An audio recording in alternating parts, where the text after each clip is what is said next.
Welcome to Why Not, a podcast where we take your favorite series seriously. I'm Chris Baker. And I'm Tom Flynn. This season, we'll be looking at Canada's premier superhero team, Alpha Flight. Because in the words of the famous philosopher whose name escapes me, why not? We're going from the beginning and looking at what made Alpha Flight work, what didn't work, and taking a romp through a lesser read but much loved realm of the 616. We finally made it, Tom. We did it. Alpha Flight #1. Took us 3 episodes to get here, but here we are. Totally not what we planned to do at the outset, but here we are. It's been quite the ride. We hope you've all enjoyed the prehistory of Alpha Flight. And getting to know these individual characters, because we've only seen the whole team together once so far. This is not a book about a team. It's a book about individuals trapped in the Canadian government's awkward superhero apparatus.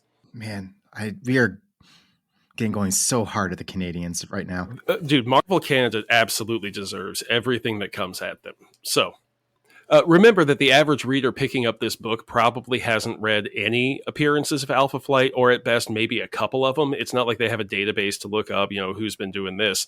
So there's a fair amount of the story so far that gets crammed into the narration of the issue itself. So we're going to focus on the new info we get and the events of the issue itself. And with that, Alpha Flight #1, titled Tundra. Cover date, August 1983. Created by John Byrne, lettered by Joe Rosen, colored by Andy Yankus, edited by Denny O'Neil and Jim Shooter. So the cover has our 06 original 6 plus 2 new characters striding through a crowd of Marvel superheroes declaring, one-side superheroes, this is a job only we can handle. Which is fine. It's fine. Yeah. Everything's fine. It is not the most, stunning of covers. And I mean, it's certainly a declaration of intent, but I don't know. It doesn't.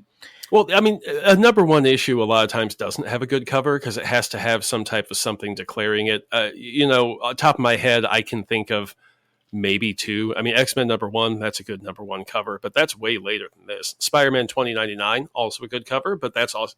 All right, tell you what. Listeners, can you tell us a good #1 issue that predates 1987? I'd be interested to hear that.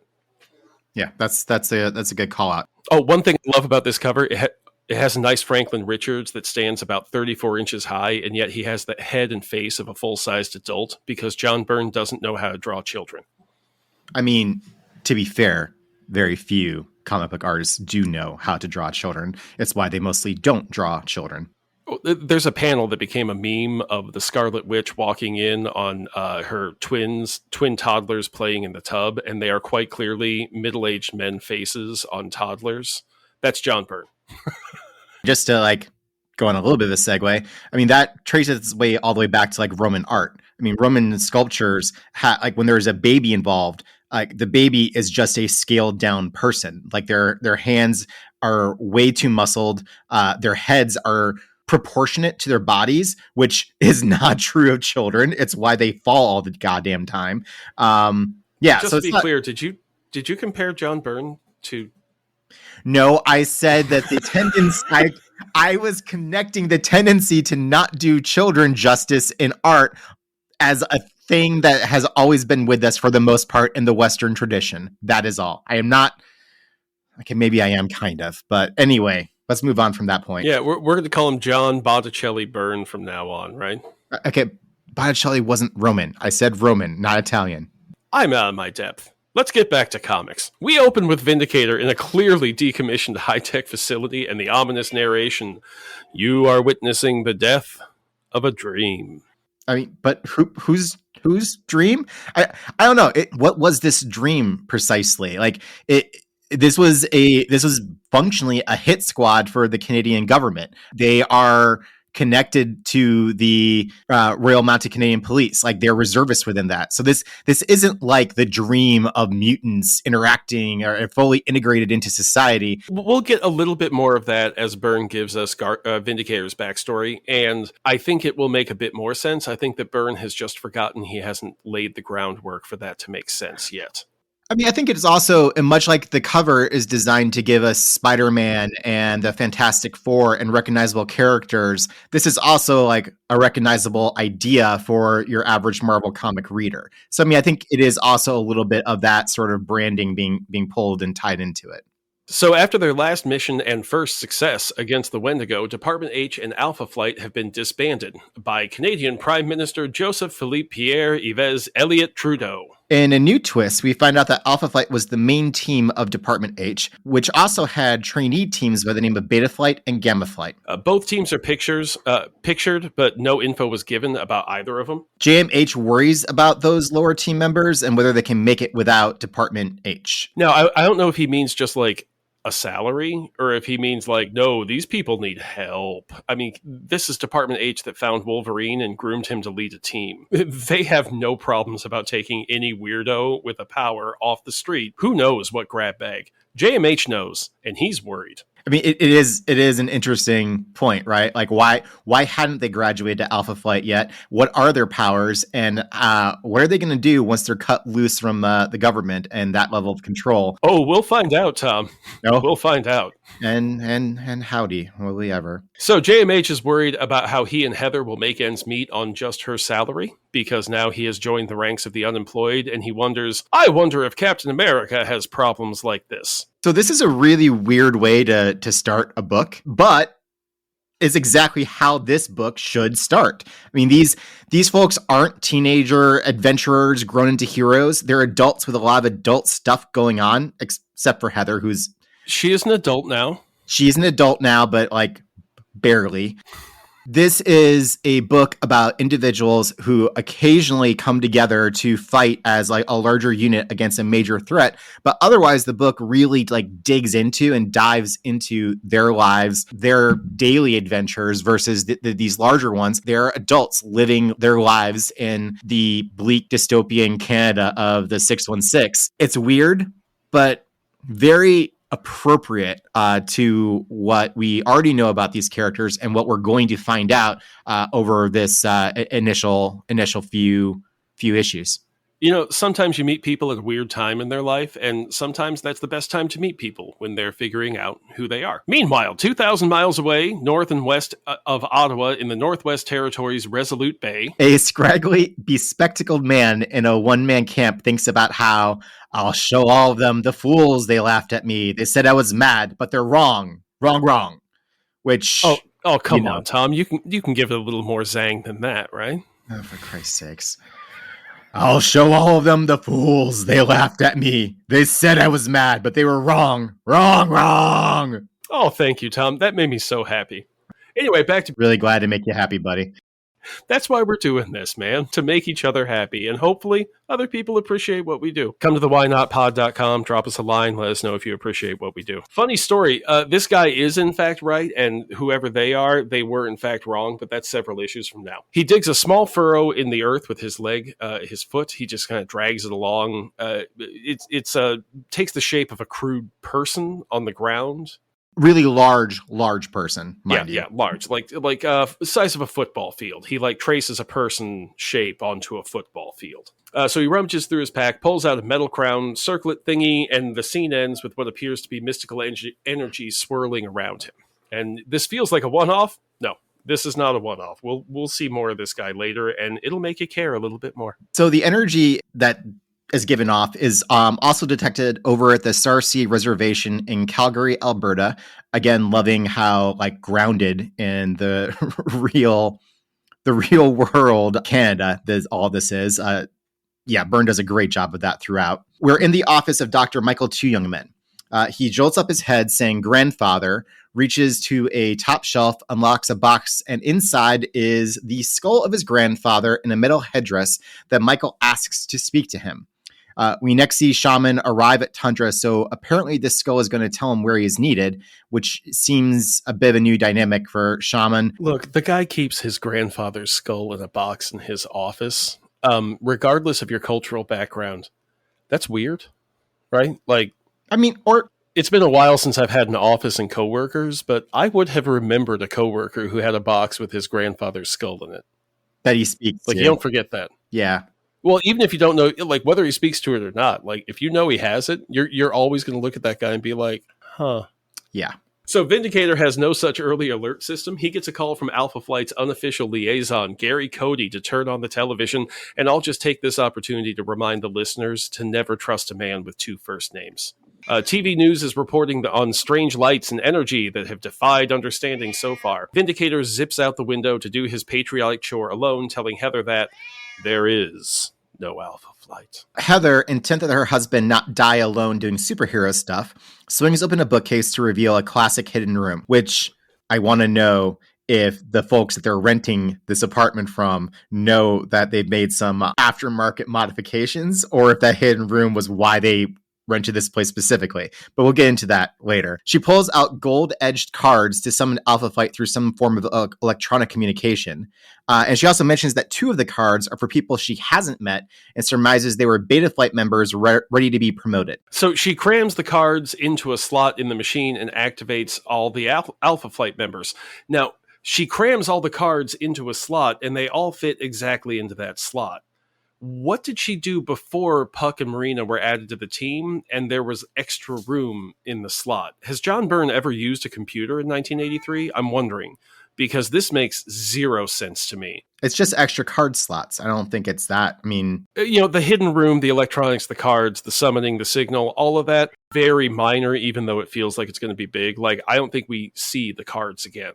It's very comic book superhero-y. That is just stuff that works, Also, Heather has the most 80s glasses of all time, and they're different in every single issue. They're just huge and hexagonal and weird angles. My mom had these glasses. I love them. Maybe that's actually the reason why money is so tight, is that every week Heather is getting some new frames.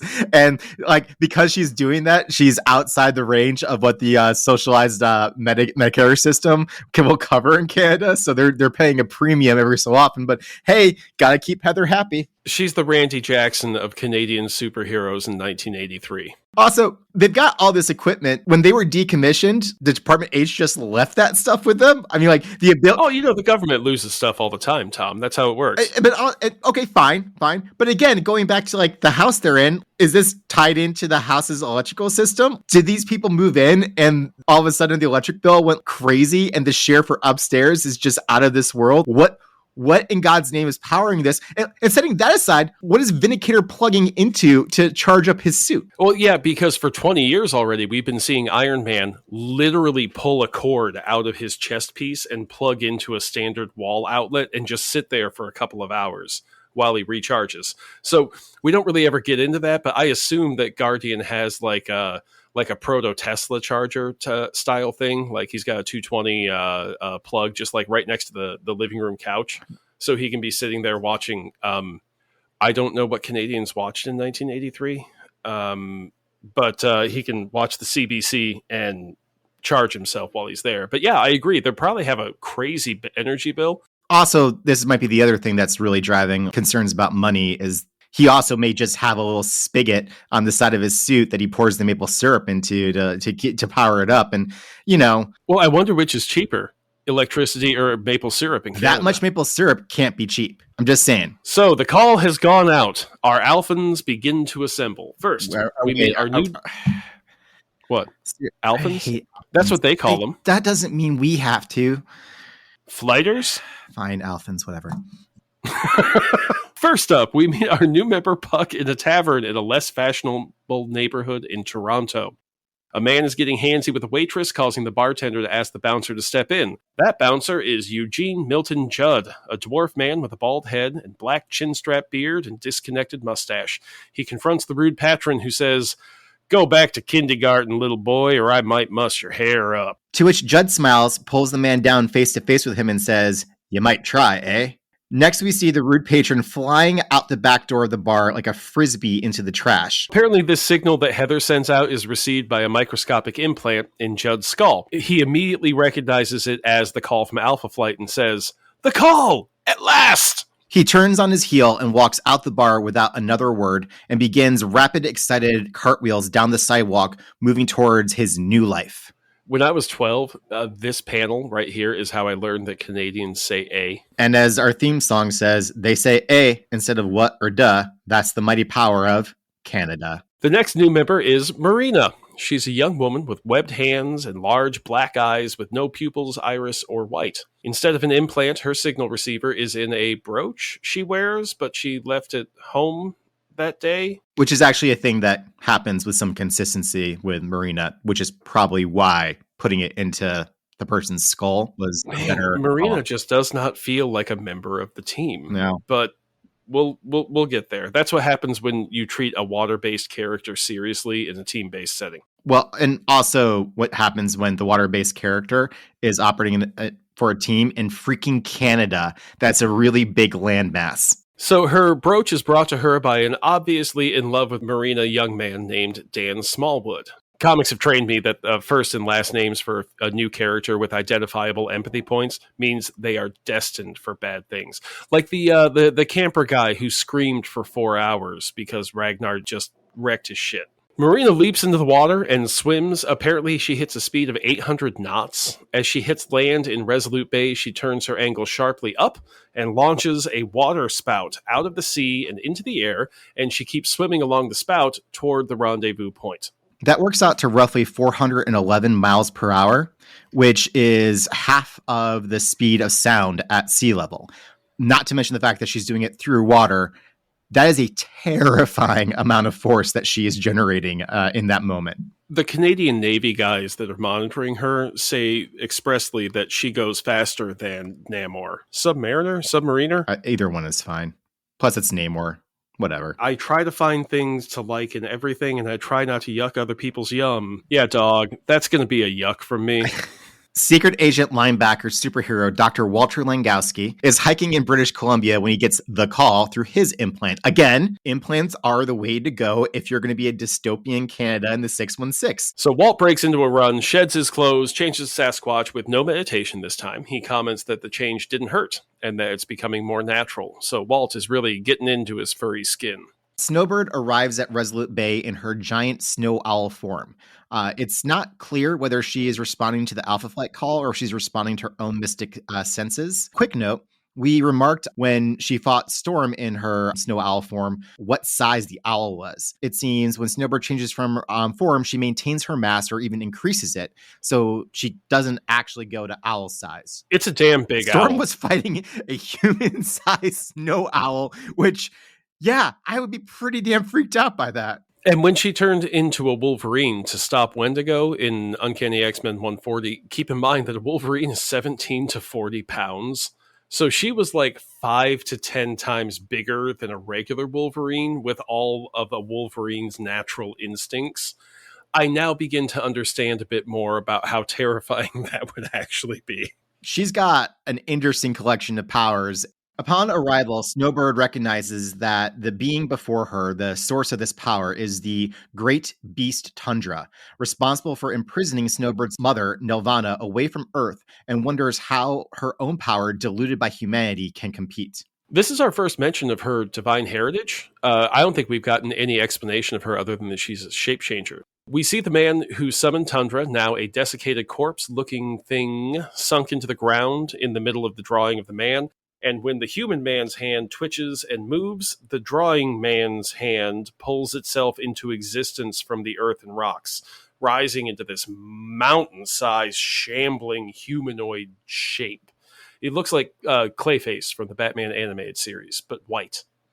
We don't get to see Northstar and Aurora respond to the call on panel, but what we do see is Northstar visiting Aurora at her job at the girls' school in Quebec. She presents herself. She's very straight-laced, glasses on, hair severely tied back, and completely covered head to toe in clothing, very modest.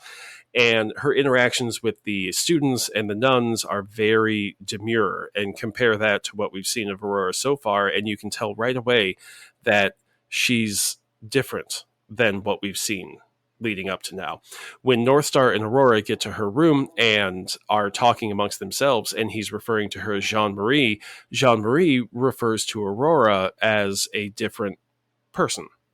And we come to find out in their interaction that Jean-Marie is the straight-laced school marm, teaches at a Catholic schoolgirl place, and Aurora is the freewheeling libertine that we've seen telling little boys that she has skills he doesn't appreciate yet. And that juxtaposition is pretty wild. And it's going to be the defining difficult thing to talk about with Aurora, is that what Aurora is there's mental illness going on. They call her a classic paranoid schizophrenic, but that's absolutely not how those terms are used for what she presents on the page. That we're going to have this split of personality, and she's going to retreat from one to the other at inopportune times. And it's going to be very hard to talk about, but we're going to do our best, because Aurora is a messy character. But, sometimes life is messy, and it's not easy, and it's not convenient, and it's not easy to put into a box. And that is pretty much the character of Aurora. I know I've talked for too long for a podcast format. Yes, we are going to dig into that and talk about it some more, but we're not going to do that right now. We're just going to keep on plugging with this issue, and there will be a lot of opportunity in subsequent episodes, very soon, to dig into Aurora, Jean-Marie, how that's handled and presented, and where we kind of land on it ultimately. But we'll be doing that very soon. So for now, it's introduced here in Alpha Flight number 1, and it will very quickly become a part of the plot. But for this issue, that's everything you need to know about it. We see Marina swimming at the breakneck speed towards the rendezvous point, and the Bobier twins streaking their way towards the encounter. Puck, on the other hand, is having quite a bit more trouble getting there. So he shows up at Mansfield Air Base, 20 miles outside Toronto, to demand a ride on Alpha Flight business. The sentry gives him a lot of guff and says that he's seen pictures of Alpha Flight, and short stuff here ain't one of them. So Puck flips him to the ground, climbs on top, and starts his intimidation speech with, "Now listen up, soldier boy. I'm called Puck." Soldier boy interrupts with, "Puck? Puck? What kind of name is that for a super guy?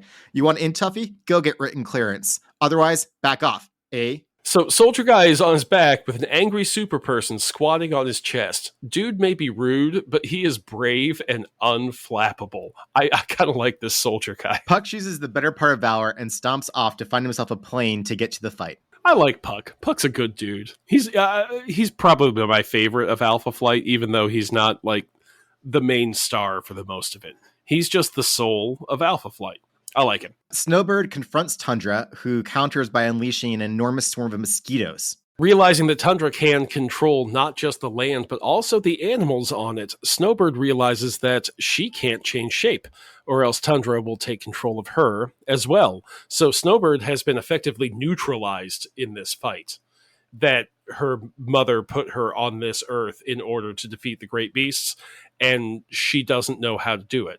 It's kind of uncommented in the panels, but I really felt for her in that, where she's like, "This is my life's purpose. Holy jeez, what am I supposed to do against this?" So it's good that she has friends. Because at that moment, Vindicator arrives and disperses the mosquitoes with his nebulous electromagnetic powers.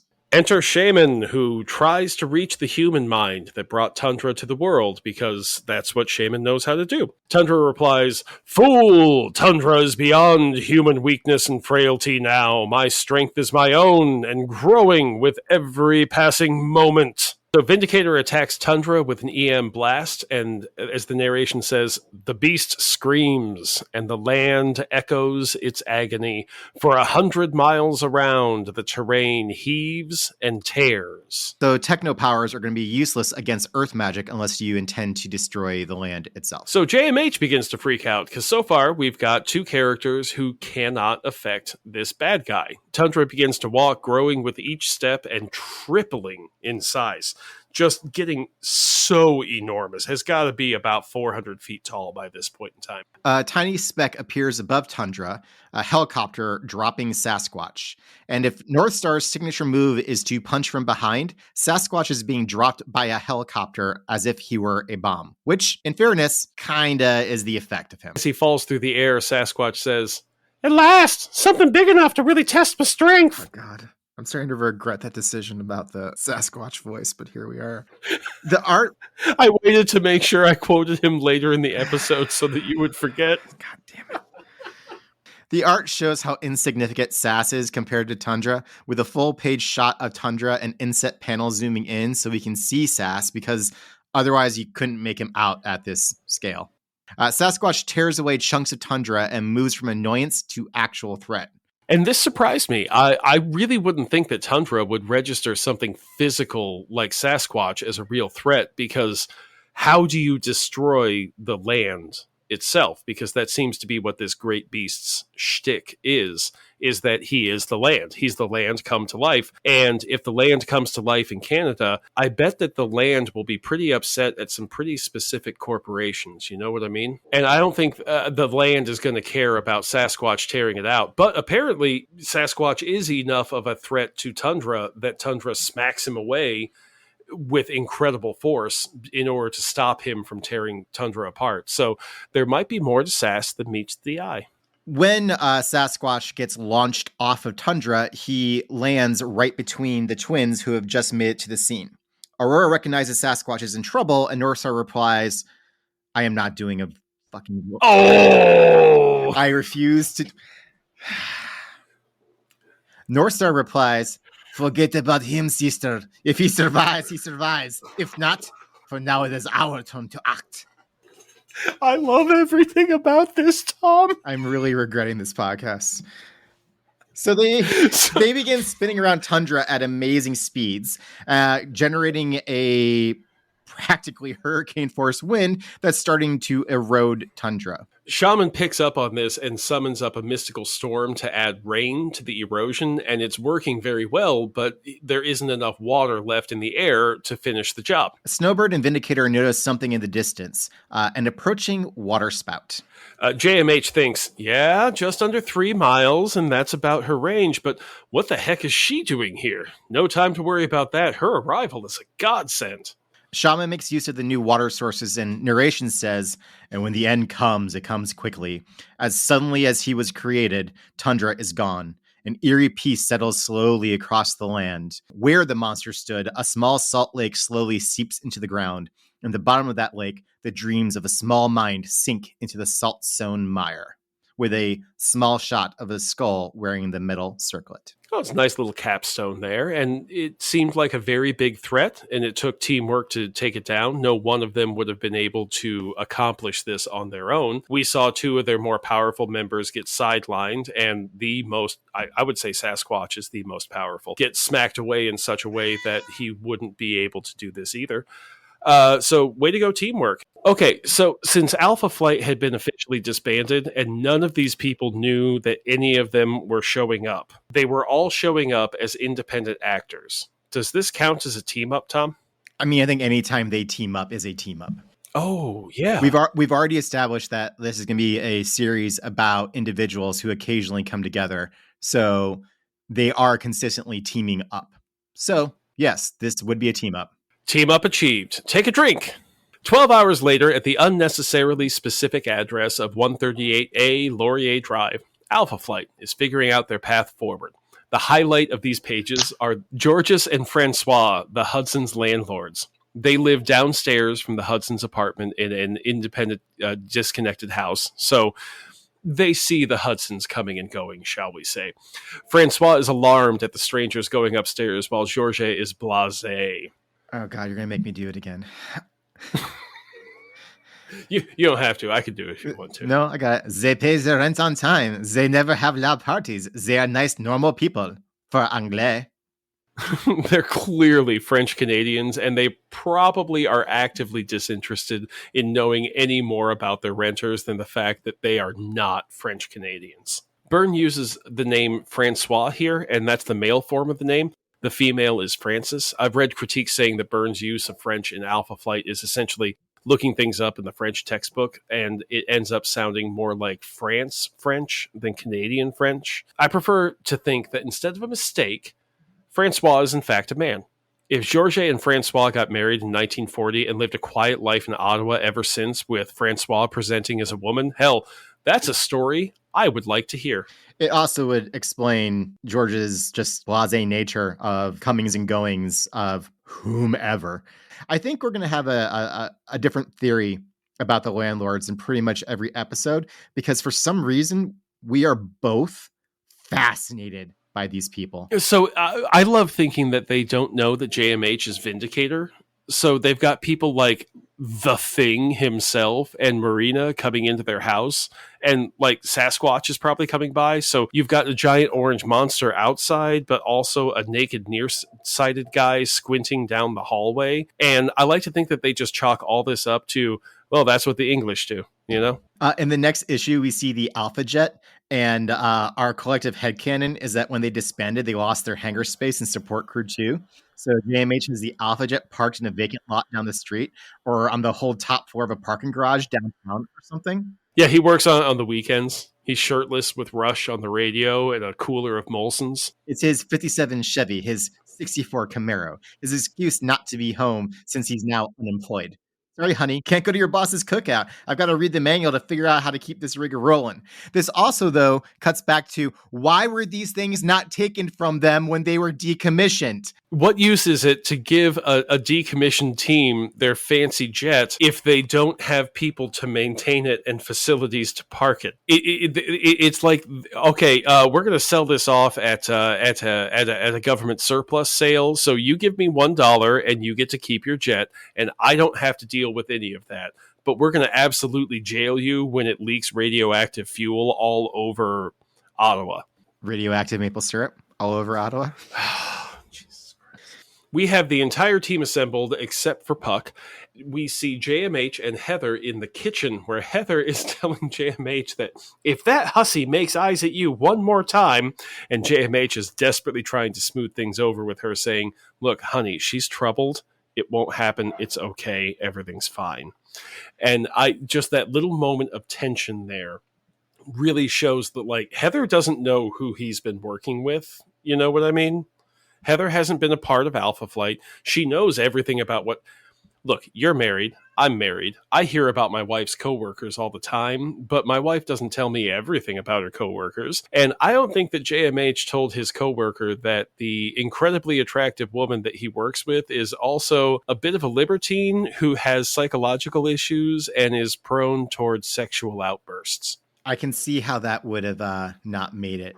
Yeah, that gets left in the husband editing room. And not because JMH is a creep. There's nothing untoward happening here. She's just weird. He's got to work with weird people, okay? Wait till you meet the folks of Beta and Gamma flights, because, honey, they only get weirder from here on out. And less pleasant, dare I say.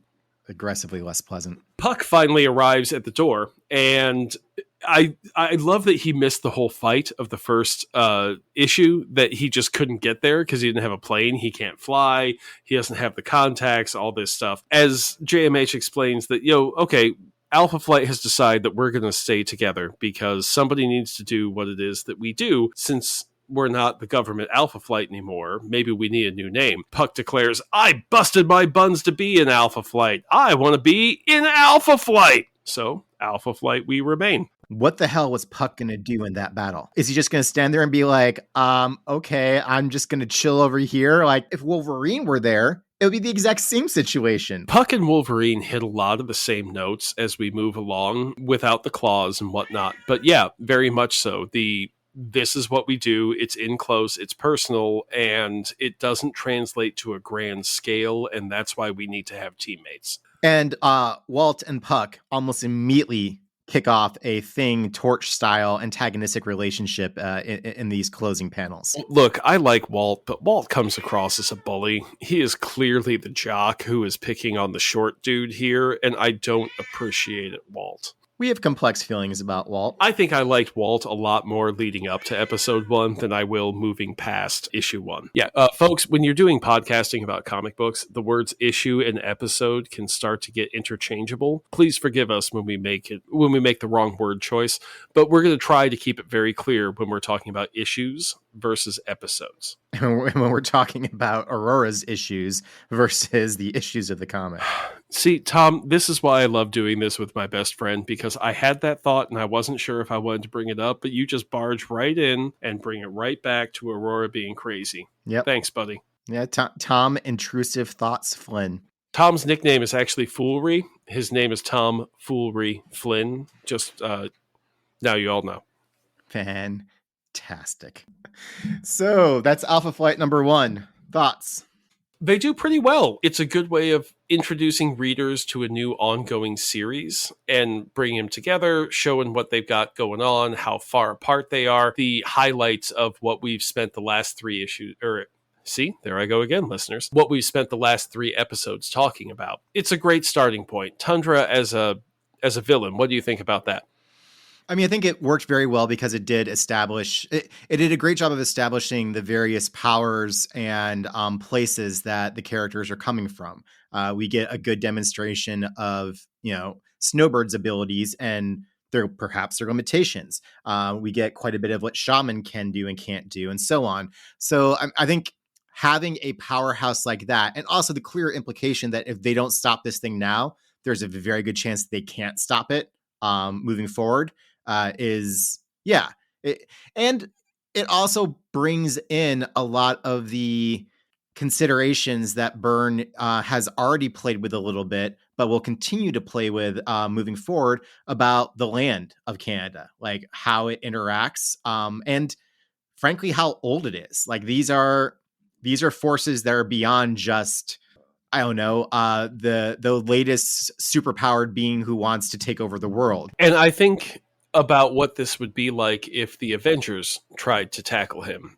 Top of my head, I don't know what the Avengers roster is at this moment, but thinking about the movie lineup, Hawkeye and Black Widow are clearly not going to do anything against Tundra. Neither is Captain America. Neither is Iron Man, because as we saw, technological assaults don't work on Tundra. That leaves what? Hulk? Well, we saw what the Hulk would do, because that's the same thing Sasquatch would do. It is a threat that could only be countered by this team, because they had the right mixture of skills and knowledge to be able to deal with this. I think that what Tundra did better than anything else is establishing why Canada needs a superhero team, is because what they need is different than what other geographic areas need, not even political borders. It's all about the geography. The great beasts are tied to the land. Canada happens to exist where the great beasts happen, so somebody's got to deal with this, and the great beasts are going to be one of the recurring big bads that Alpha Flight deals with over and over and over again, because they keep trying to come back in Canada. Somebody's got to stop them. That's what they're there for. And it's not like Canada produces great supervillains. This also reinforces the idea that Alpha Flight is a team of individuals who are only really going to link up, come together when the threat is big enough. And in their everyday heroics, they'll be doing and dealing with other things. But when it comes to these big threats, that's when you get the full team. You don't need the full team all the time. And the stakes of Tundra kind of indicate what would have to happen to bring them together.